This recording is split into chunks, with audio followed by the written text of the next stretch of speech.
Каждый студенческий бал называют и проводят в честь определенного события. В прошлом году Татьянин день, а в этот раз бал назвали имперским. Организаторы решили возродить Петровскую эпоху. Мы каждый раз к чему-нибудь приурочиваем, но до этого, потому что именно в этот день Россия была названа империей. В программе имперского бала 29 танцев.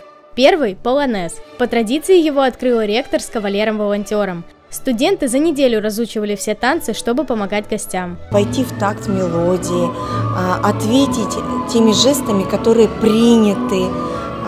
То есть все это такая воспитывающая прежде всего обстановка, приобщающая к нашим ценностям, к нашей духовности. С начала вечера пары уже станцевали польку, греческих хоровод и котельон, а теперь могут станцевать и вальс.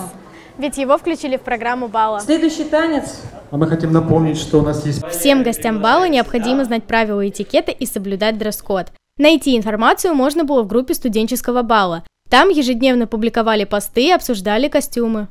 Все дамы и кавалеры к этому очень долго готовятся. И это какая-то старина такая, какой-то дух такой, который не передать вообще словами. Вот. И мне кажется, в молодежи, которая проводит время по-разному в наше время, не хватает этого культурного, скажем так, времяпровождения. Во время бала понравившемуся кавалеру и даме можно было оставить записку. Для них сделали специальный почтовый ящик.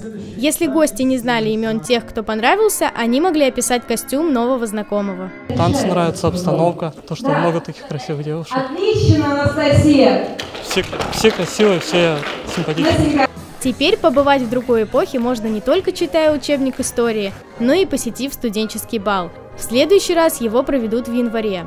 Наталья Султанбей, Александр Кочкин, учебное телевидение СГУ.